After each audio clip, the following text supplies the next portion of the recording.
Welcome to AMX94 Important Factors of Leadership. I am the Spaniard. We're here for the 94th consecutive day of AM Excellence. I appreciate y'all being here. A few notes before we get started with today's video, Important Factors of Leadership. At AMX100, I will be going Monday through Friday. So as of now, I've been going every single day of the week. At AMX100, we will scale it down to Monday through Friday. Also at AMX100, I'm going to be launching what I call the AMX Fight Club, which is going to be an opportunity for you to not just hear the AM Excellence concepts and principles and learn from the most successful people on earth, but every week I'll be issuing weekly challenges for you to up your game, to hold yourself accountable. Yes, I want to be better. Yes, I want to pursue excellence. Yes, I love learning these concepts. And this is me, you, putting those concepts into action. So at AMX100, I will be launching that for everyone to participate and to really and truly build a community. Sorry, I just ran outside and my lips and my tongue is still a little bit numb, so my words are coming out slower, but we're going to have an opportunity to build a community of fighters, of people who not just want to learn this stuff, but want to put it in action. So at AMX100, we'll be releasing that as well. Those are the two notes. Note number 3. My wife is about to go back from maternity leave. So it has been about 3 months since Rocky is born. So she is going back to maternity leave. Therefore, I may have to adjust some of these times with AM Excellence, and I'll be posting that on Facebook to let you guys know ahead of time. And I'm debating, really leaning towards uploading these daily feeds to my podcast feed, so that if you subscribe to A Fighter's Mindset, the Spaniard podcast, you will also get every single morning these AMX videos delivered right to your phone. Again, I was going to look for my phone to show you the podcast app, but so I'm strongly leaning towards that as well. So I'll make the live videos, but because of the scheduling, the live videos might be at 5:30 in the morning. But as a secondary way, that if you don't see that live video, you can scroll down through my Facebook page, or what I think is going to happen is you can get out your handy smartphone, scroll to the podcast app, and listen to it there on your way to work. So that'll give you a real on-demand opportunity to listen to these at your convenience if you happen to miss it in the AM, which the reason it's called AM Excellence is because of the importance of starting your day off right. So by all means necessary and possible, get here for the live recording. So today's video, we're reading Think and Grow Rich by Napoleon Hill. Today's video is called Important Factors of Leadership. And in today's chapter, he issues, actually a very long chapter, but in today's reading, he issues 10 positive, favorable attributes of leadership, and then 10 kind of what he says this will lead to failure in leadership. And I'm not going to go over every one, but I want to touch on a few of them because, as I said before, no matter what audience I speak to, I talk about leadership, I talk about ownership, this idea that to be a leader, you must, boom. Every one of us is a leader. Every single one of us leads. I lead myself. When I accept accountability for my life, when you accept accountability, you lead your life. No one else does. So you are a leader. And by way of how you act, the things you do, we'll get into that in a little bit later in the chapter, you are leading those around you. If you're a parent, you better darn well be doing and saying the right things. If you're a boss, you better be saying the right things. If you're a human being, which you are, people are absorbing the energy that you put off. So you are a leader. So accept that right now. Accept leadership into your life, right? I'm not trying to get all religious on everybody, but accept it into your life. So he says this. He says, broadly speaking, there are two types of people on this earth. There are leaders and there are followers. Two types of people on this earth, leaders and followers. And he says this. He says, you don't deserve a pat on the back if you're a leader, and you don't deserve a scoff or a psh if you're a follower. But he also goes on to say that if you are a follower, there is no excuse for you to not become a leader. That, there's no rah-rah if you're a leader. There's no boo you if you're a follower. But, there's no excuse for you not to become a leader. That doesn't mean you have to be in front of 1,000 people. That doesn't mean that you have to, stand and proclaim your loud voice in front of a camera or wherever it is. But it means that you've got to lead yourself, because every single person around you is learning from you. And he also goes on to say this. He says, many great leaders began as followers. Many great leaders began as followers. You don't start sprinting. You're not born a sprinter. You learn to crawl, and then you learn to walk, and then you learn to jog, and then you learn to run, and then you get, it's an evolution. So you're not born a leader, and every great leader was at one time a follower, but they were a follower who was open, who was humble, who was willing to learn and listen and accept maybe that they're wrong or that there may be a better way. So it's incorrect for you to sit there saying leadership's for someone else. It's not for me. No, it's just not for me. I'm just going to sit here. That's crap. That is crap. You are a leader. You don't have to be out in front of everybody. You can be a quiet leader. You can be a very out of the limelight leader, but you are a leader. And the sooner you accept that in your life, the more effective, actually, the more worthwhile your life's going to be, period. Forget about all the ripple effect stuff. The more worthwhile your life's going to be. And he also goes on to, he talks about, and we talked about this before with the idea of a mastermind.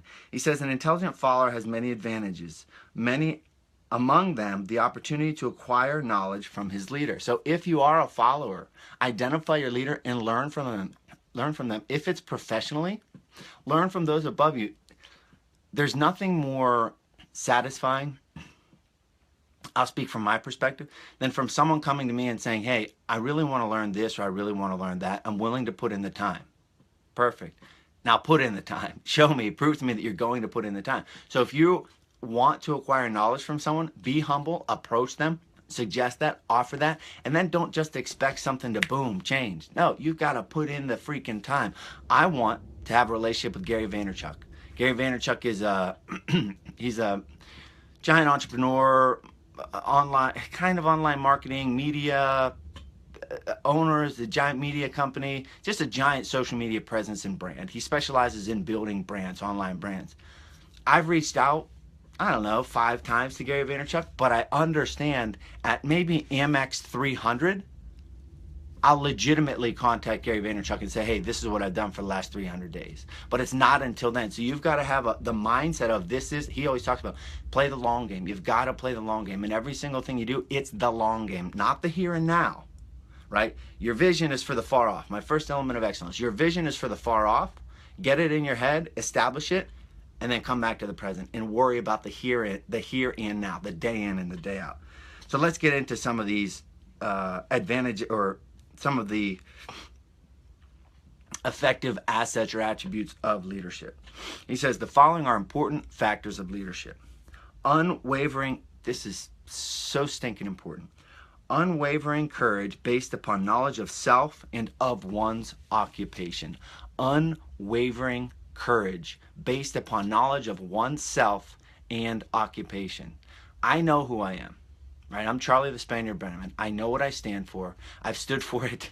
It evolves and changes a little bit, but I've stood for it essentially since I was an elementary wrestler. Into every walk of life. Do you know who you are? Who are you? Ask yourself that. Who are you? What do I stand for? What are my values? Stand for something or fall for anything. Stand for something or you'll fall for anything. You've got to know who you are. And once you know who you are, it's certainly not easy by any means, because you get criticism, you get detractors, whatever. But the most important part, my second element of excellence, identifying your core values, knowing who the heck you are. When I talk, I reference a book, Relentless, From Good to Great to Unstoppable. I've talked about it a lot in the last, 2 months or so. But he says to have what you really want, you have to be who you really are. To have what you really want, you have to be who you really are. Because at the end of the day, what's in here, your heart, your body, your being, your energy, will shine through. So to have what you really want, you have to know who you really are. So who the heck are you? What do you stand for? Let me know what you stand for. Because if you're a listener, if you're a follower, if I in some way or another am leading you or your morning or a portion of your day, I want to know who you are. Who are you? Look in the mirror and ask yourself that and write it. Tell me, who are you? Another one is self-control. Holy cow, how many parents do we have out there? Self-control. Andrew, I know you're watching, and I think of you, buddy, because we're kind of in relative spots here. Self-control. Any other parents out there? Any other coaches out there? I reference parents because I'm new in parenting, and I have to practice self-control all the time. I think of Bruce Lee. Bruce Lee talks about being like water. Like water, it kind of molds and it ebbs and it flows and it goes with the flow. Think of a river, you know, a river and water just kind of going with it. That to me is self-control. That to me is never getting, you know, super emotional, never getting super low emotionally, like these emotional highs and these lows. You're just kind of even keel. I was watching a documentary the other day on Dirk Nowitzki, a basketball player, and I'm not a very, you know, big basketball fan, but I appreciate success, I appreciate greatness, I appreciate excellence, so I absorb all of this stuff. And Dirk Nowitzki was saying how, because of the high level of competition, he was saying that there's such, at first, when he was new to the league, he said there were such highs and there were such lows, and he said with the media, he said and this is Dirk talking, he said I had to learn to get rid of these emotional highs and get rid of these emotional lows and just take it right here. Just keep it even keeled, because you've got to have self-control. Another important one that I'm going to touch on, there's, like I said, there's 10, and I'll touch on about 3 of them, is the idea of mastery of detail. I call it meticulous preparation. He calls it mastery of detail.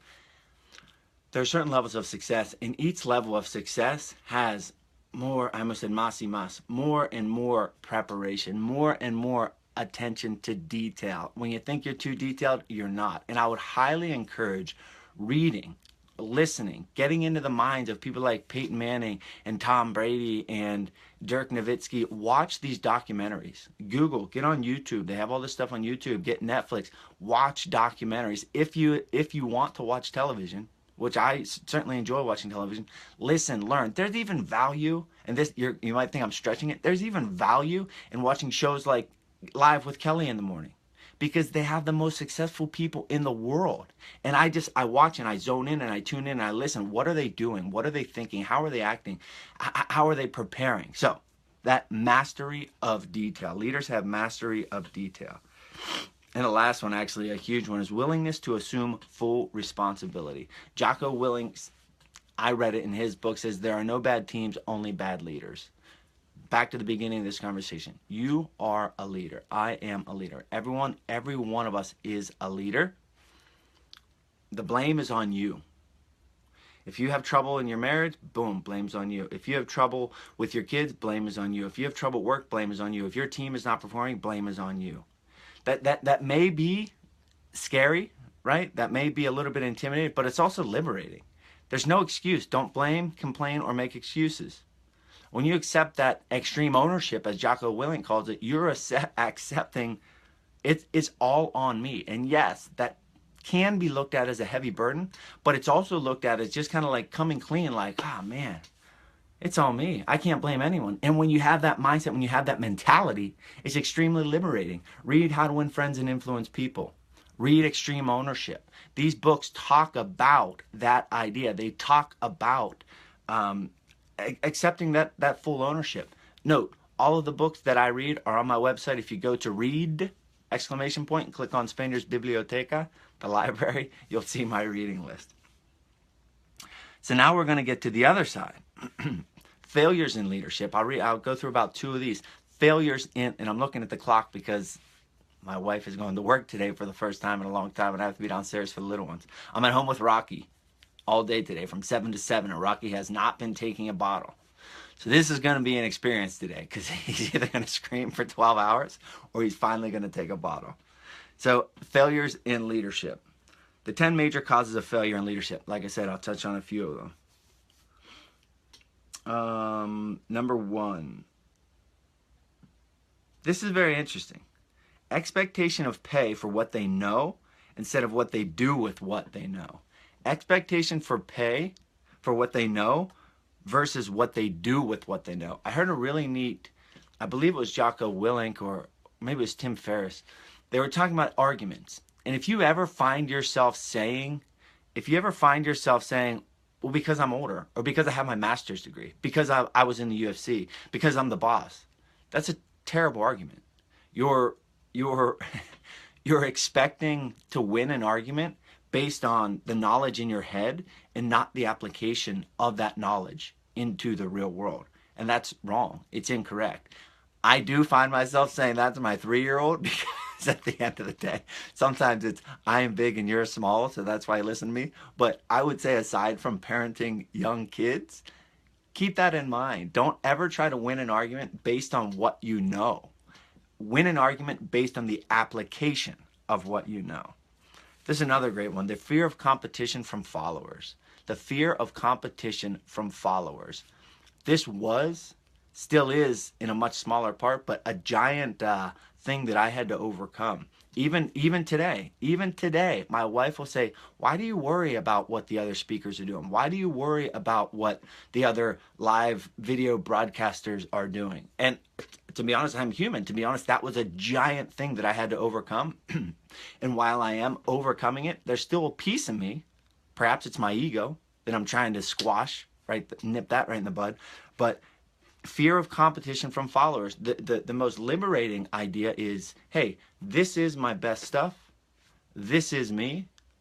If you like it, hop on board. If you're better, take it somewhere else. But this is me. And it goes right back to that, and I'm speaking for all of us here. It goes right back to the beginning, knowing who you are, knowing what you stand for. Hey, this is me. There's no, I'm not perfect. You're not perfect. Nobody's perfect, but this is me. There's actually a great show on television called This Is Us, which makes me cry every single time I watch it. But I would highly recommend watching it. But anyway, that this is us. This is me. This is what all of us should say. This is me. Boom. Here it is. Get rid of the fear of competitors. And trust me, I will swallow my own medicine on that one. He also talks about disloyalty.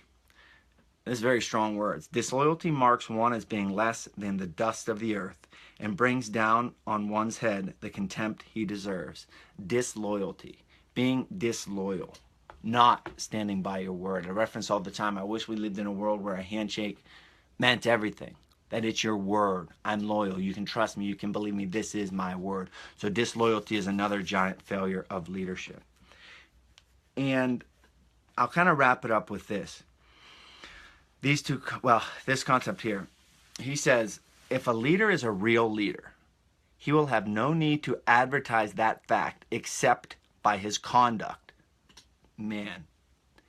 If a leader is a real leader, he will have no need to advertise that fact except by his conduct, his sympathy, understanding, fairness, and a demonstration that he knows his job. Action item. Every one of us, I think how to say this. So if you watch social media, if you look at social media, it appears everyone makes a lot of money. It appears that everyone is super good looking. It appears that just life is great. Now, I tread here very carefully because I try to give a very real impression of where I'm at. I would encourage you, be the person that you're projecting. Make sure there is alignment between who you are and the image, the message, the perception that you're projecting. A real leader has no need to advertise the fact that he's a leader except by his conduct. Do you walk the walk? You talk the talk, but do you walk the walk? Do you live by what you project?